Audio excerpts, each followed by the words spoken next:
Thank you.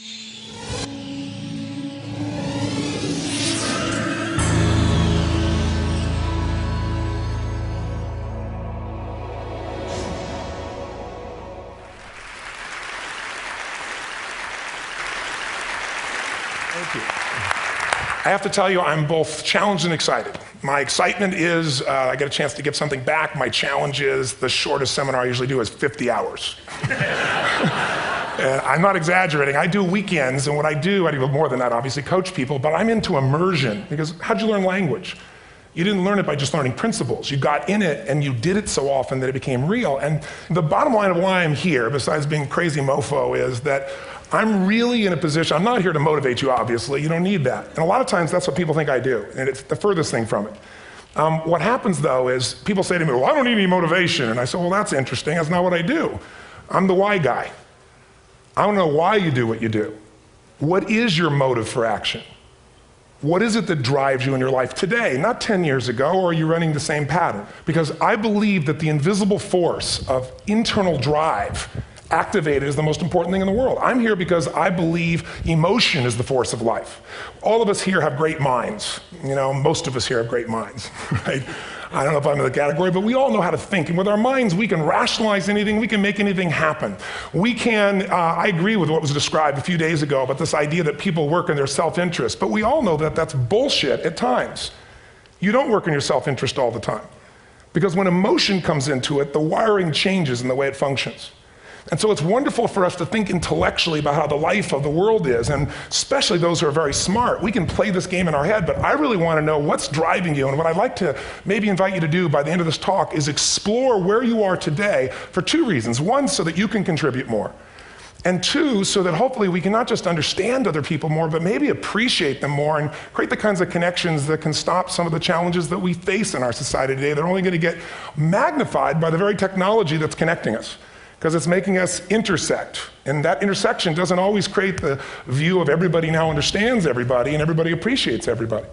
So I've had an obsession basically for 30 years. And that obsession has been what makes the difference in the quality of people's lives? What makes a difference in their performance? Because that's what I got hired to do. I got to produce the result now. That's what I've done for 30 years. I get the phone call when the athlete is burning down on national television and they were ahead by 5 strokes and now they can't get back on the course. And I got to do something right now to get the result or nothing matters. I get the phone call when the child is going to commit suicide, and I got to do something right now.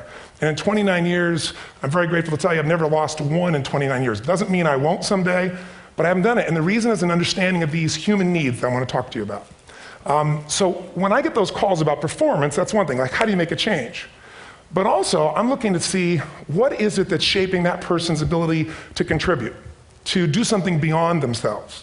So maybe the real question is, you know, I look at life and say there's 2 master lessons. One is there's the science of achievement, which almost everyone in this room has mastered to an amazing extent. That's how do you take the invisible and make it visible, right? How do you take what you dream about and make it happen, whether it be your business, your contribution to society, money, whatever it is for you, your body, your family. But the other lesson of life that is rarely mastered is the art of fulfillment. Because science is easy, right? We know the rules, you write the code, you follow those, and you get the result. Once you know the game, you just, you up the ante, don't you? But when it comes to fulfillment, that's an art. And the reason is it's about appreciation and it's about contribution. You can only feel so much by yourself. So I've had an interesting laboratory to try to answer the question of the real question, which is what's the difference in somebody's life if you look at somebody like those people that you've given everything to, like all the resources they say they need. You gave them not a $100 computer, you gave them the best computer. You gave them love, you gave them joy, you were there to comfort them. And those people very often, and you know some of them I'm sure, end up the rest of their life with all this love, education, money, and background, spending their life going in and out of rehab. And then you meet people that have been through ultimate pain, psychologically, sexually, spiritually, emotionally abused, and not always, but often they become some of the people that contribute the most to society. So the question we got to ask ourselves really is, what is it? What is it that shapes us? And we live in a therapy culture. Most of us don't do that, but the culture is a therapy culture. And what I mean by that is the mindset that we are our past. And everybody in this room, you wouldn't be in this room if you bought that theory, but most of society thinks biography is destiny. The past equals the future. And of course it does if you live there. But what people in this room know, and what we have to remind ourselves though, because you can know something intellectually, you can know what to do and then not use it, not apply it. So really what we got to remind ourselves is decision is the ultimate power. That's what it really is. Now, when you ask people, You know, have you failed to achieve something? How many have ever failed to achieve something significant in your life? Say aye. Thanks for the interaction on a high level there. But if you ask people, why didn't you achieve something? Somebody who's working for you, you know, or a partner, or even yourself, and you failed to achieve a goal, what's the reason people say they failed to achieve? What do they tell you? Didn't know enough, didn't have the knowledge, didn't have the money, didn't have the time, didn't have the technology, you know, I didn't have the right manager, didn't have the Supreme Court.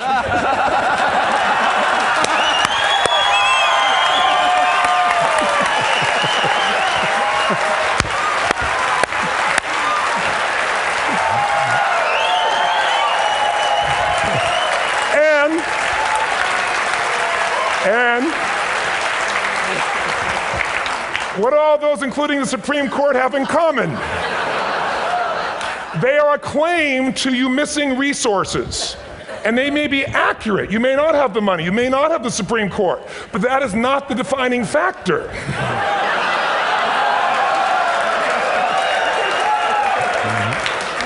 And you correct me if I'm wrong.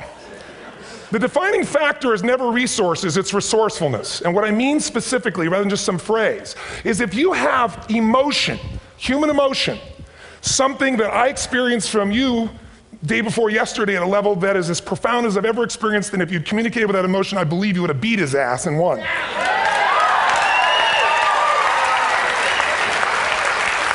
But how easy for me to tell him what he should do. Idiot, Robbins. But I know when we watched a debate, at that time, there were emotions that blocked people's ability to get this man's intellect and capacity and the way they came across to some people in that day. Because I know people that wanted to vote in your direction and didn't, and I was upset. But there was emotion that was there. How many know what I'm talking about here? Say aye. So emotion is in. If we get the right emotion, we can get ourselves to do anything. We can get through it. If you're creative enough, playful enough, fun enough, can you get through to anybody, yes or no? Yes. If you don't have the money, but you're creative and determined enough, you find the way. So this is the ultimate resource, but this is not the story that people tell us, right? The story people tell us is a bunch of different stories. They tell us we don't have the resources, but ultimately, if you take a look here, flip it up if you would. They say, what are all the reasons they have in common? We've said that. Next one, please. He's broken my pattern, that son of a bitch. But I appreciated the energy, I'll tell you that. What determines your resources? We've said decisions shape destiny, which is my focus here. If decisions shape destiny, what determines it is 3 decisions. What are you going to focus on? Right now, you have to decide what you're going to focus on. In this second, consciously or unconsciously, the minute you decide to focus on something, you've got to give it a meaning. And whatever that meaning is produces emotion. Is this the end or the beginning? Is God punishing me or rewarding me, or is this the roll of the dice? And emotion then creates what we're going to do, or the action. So think about your own life, the decisions that have shaped your destiny. And that sounds really heavy, but in the last 5 or 10 years, 15 years, haven't there been some decisions you've made that if you made a different decision, your life would be completely different? How many can think of one, honestly? Better or worse? Say aye. So the bottom line is maybe it was where to go to work and you met the love of your life there. Maybe it was a career decision. I know the Google geniuses I saw here. I mean, I understand that their decision was to sell their technology at first. What if they made that decision versus to build their own culture? How would the world be different? How would their lives be different? Their impact. The history of our world is these decisions. When a woman stands up and says, no, I won't go to the back of the bus, she didn't just affect her life. That decision shaped our culture. Or someone standing in front of a tank. Or being in a position like Lance Armstrong and someone says to you, you've got testicular cancer. That's pretty tough for any male, especially if you ride a bike. Right? You got it in your brain, you got it in your lungs. But what was his decision of what to focus on? Different than most people. What did it mean? It wasn't the end, it was the beginning. What am I going to do? He goes off and wins 7 championships he never won once before the cancer because he got emotional fitness, psychological strength. That's the difference in human beings that I've seen of the 3 million I've been around. Because that's about my lab. I've had 3 million people from 80 different countries that I've had a chance to interact with over the last 29 years. And after a while, patterns become obvious. You see that South America and Africa maybe connect in a certain way, right? Other people say, oh, that sounds ridiculous. It's simple. So what shaped Lance? What shapes you? 2 invisible forces, very quickly. 1, state. We all have had times. Have you had a time you did something and after you did it, you thought to yourself, I can't believe I said that. I can't believe I did that. That was so stupid. Who's been there? Say aye. Have you ever done something after you do it, you go, that was me. right? It wasn't your ability, it was your state. Your model of the world is what shapes you long term. Your model of the world is the filter. That's what's shaping us. That's what makes people make decisions. When we want to influence somebody, we gotta know what already influences them. And it's made up of 3 parts, I believe. First, what's your target? What are you after? Which I believe, it's not your desires. You can get your desires to goals. How many of you got a goal, a desire, and thought, is this all there is? How many have been there? Say aye. So it's needs we have. I believe there are 6 human needs. Second, once you know what the target that's driving you is, and you uncover it for the truth, you don't form it, you uncover it. Then you find out what's your map. What's the belief systems that are telling you how to get those needs? Some people think the way to get those needs is destroy the world. Some people is to build something, create something, love someone. And then there's the fuel you pick. So very quickly, 6 needs, let me tell you what they are. First one, certainty. Now these are not goals or desires, these are universal. Everyone needs certainty that they can avoid pain and at least be comfortable. Now how do you get it? Control everybody, develop a skill, give up, smoke a cigarette. If you got totally certain, ironically, even though we all need that, like if you're not certain about your health or your children or money, you don't think about much more. You're not sure the ceiling's gonna hold up, you're gonna listen to any speaker. But while we go for certainty differently, if we get total certainty, we get what? What do you feel if you're certain? You know what's gonna happen, when it's gonna happen, how it's gonna happen, what would you feel? Bored out of your mind. So God, in her infinite wisdom, gave us a second human need, which is uncertainty. We need variety. We need surprise. How many of you here love surprises? Say aye. Bullshit. You like the surprises you want. The ones you don't want, you call problems, but you need them. So variety is important. Have you ever rented a video or a film that you've already seen? Who's done this? Get a fucking life. Right? Why are you doing it? You're certain it's good because you read it before, saw it before, but you're hoping it's been long enough you've forgotten enough there's variety. Third human need, critical, significance. We all need to feel important, special, unique. You can get it by making more money. You can do it by being more spiritual. You can do it by getting yourself in a situation where you put more tattoos and earrings in places humans don't want to know. Whatever it takes. The fastest way to do this, if you have no background, no culture, and no belief in resources or resourcefulness, is violence. If I put a gun to your head and I live in the hood, instantly I'm significant. 0 to 10, how high? 10. How certain am I you're going to respond to me? 10. How much uncertainty? Who knows what's going to happen next? Kind of exciting, like climbing up into a cave and doing that stuff all the way down there. Total variety and uncertainty. And it's significant, isn't it? So you're willing to risk your life for it. So that's why violence has always been around and will be around unless we have a consciousness change as a species. Now you can get significance a million ways, but to be significant, you got to be unique and different. Here's what we really need. Connection and love, fourth need. We all want it. Most people settle for connection because love's too scary. Don't want to get hurt. Who here has ever been hurt in an intimate relationship? Say aye. If you don't raise your hand, you'll have about other shit too, come on. And you're going to get hurt again. Aren't you glad you came to this positive visit? But here's what's true, we need it. We can do it through intimacy, through friendship, through prayer, through walking in nature. If nothing else works for you, get a dog. Don't get a cat, get a dog, because if you leave for 2 minutes, it's like you've been gone for 6 months when you show back up again 5 minutes later, right? Now these first 4 needs, every human finds a way to meet. Even if you lie to yourself, you need to have split personalities. But the last 2 needs, the first 4 needs are called the needs of the personality, is what I call it. The last 2 are the needs of the spirit. And this is where fulfillment comes. You won't get fulfillment from the first 4. You'll figure a way, smoke, drink, do whatever, meet the first 4. But the last 2, number 5, you must grow. We all know the answer here. If you don't grow, you what? If a relationship's not growing, if a business is not growing, if you're not growing, it doesn't matter how much money you have, how many friends you have, how many people love you, you feel like hell. And the reason we grow, I believe, is so we have something to give of value. Because the 6th need is to contribute beyond ourselves. Because we all know, corny as it sounds, the secret of living is giving. We all know life's not about me, it's about we. This culture knows that, this room knows that. And it's exciting. When you see Nicholas up here talking about his $100 computer, the most passionate, exciting thing is here's a genius, but he's got a calling now. You can feel the difference in him, and it's beautiful. And that calling can touch other people. In my own life, my life was touched because when I was 11 years old, Thanksgiving, no money, no food, and we're not gonna starve, but my father was totally messed up. My mom was letting him know how bad he messed up. And somebody came to the door and delivered food.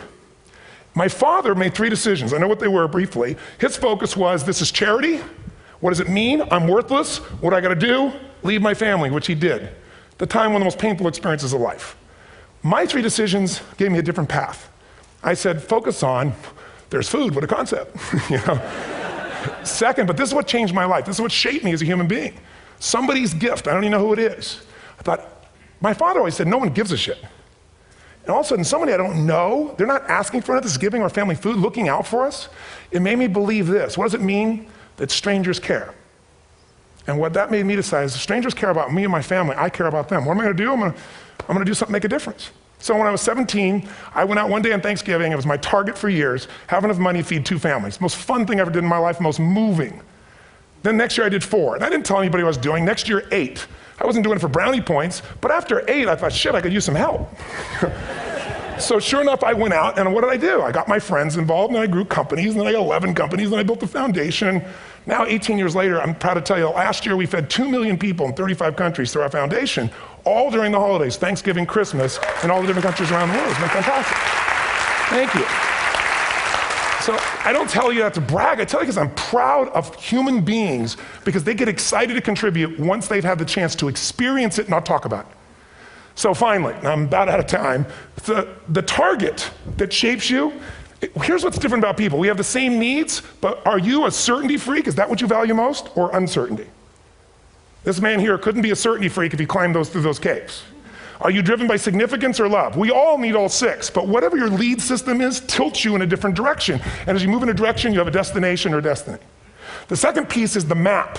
Think of that as the operating system tells you how to get there. And some people's map is, I'm gonna save lives even if I die for other people, and they're a fireman. Somebody else says, I'm gonna kill people to do it. They're trying to meet the same needs of significance, right? They want to honor God or honor their family, but they have a different map. And there are 7 different beliefs. I can't go through them because I'm done. The last piece is emotion. I say one of the parts of the map is like time. Some people's idea of a long time is 100 years. Somebody else says is 3 seconds, which is what I have. And the last one I've already mentioned that felt you. If you got a target and you got a map, and let's say, I can't use Google because I love Macs, and they haven't made it good for Macs yet. So if you use MapQuest, how many have made this fatal mistake of using MapQuest at some time? You use this thing and you don't get there. Well, imagine if your beliefs guarantee you can never get to where you want to go. The last thing is emotion. Now here's what I'll tell you about emotion. There are 6,000 emotions that we all have words for in the English language, which is just a linguistic representation, right? It changes by language. But if your dominant emotions, if I have more time, I have 20,000 people or 1,000, and I have them write down all the emotions that they experience in an average week. And I give them as long as they need. And on one side they write empowering emotions, the other is disempowering. Guess how many emotions people experience? Less than 12. And half of those make them feel like shit. So they got 5 or 6 good frickin' feelings, right? It's like they feel happy, happy, excited, oh shit, frustrated, overwhelmed, depressed. How many of you know somebody who no matter what happens finds a way to get pissed off? How many know somebody like this? Or no matter what happens, they find a way to be happy or excited. How many know somebody like this? Come on. When 9/11 happened, and I'll finish with this, I was in Hawaii. I was with 2,000 people from 45 countries. We were translating 4 languages simultaneously for a program that I was conducting for a week. The night before was called Emotional Mastery. I got up, had no plan for this, and I said, we had all this fireworks, I do crazy shit, fun stuff. And then at the end I stopped, and I had this plan I was gonna say, but I never do what I'm gonna say. And all of a sudden I said, when do people really start to live? When they face death. And then I went through this whole thing about if you were gonna get off this island, if 9 days from now you were gonna die, who would you call, what would you say, what would you do? One woman, well that night is when 9/11 happened. One woman had come to the seminar, and when she came there, her previous boyfriend had been kidnapped and murdered. Her friend, or her new boyfriend, wanted to marry her, and she said no. He said, if you leave and go to that Hawaii thing, it's over with us. She said it's over. When I finished that night, she called him and left a message, true story, at the top of the World Trade Center where he worked, saying, honey, I love you. I just want you to know, I want to marry you. It was stupid of me. She was asleep, because it was 3 a.m. for us, when he called her back from the top and said, honey, I can't tell you what this means. He said, I don't know how to tell you this, but you give me the greatest gift, because I'm going to die. And she played the recording for us in the room. She was on Larry King later. And he said, you're probably wondering how on earth this could happen to you twice. And he said, all I can say to you is, this must be God's message to you, honey. From now on, every day, give your all, love your all. Don't let anything ever stop you. She finishes, and a man stands up and he says, I'm from Pakistan, I'm a Muslim. I'd love to hold your hand and say I'm sorry, but frankly, this is retribution. I can't tell you the rest because I'm out of time.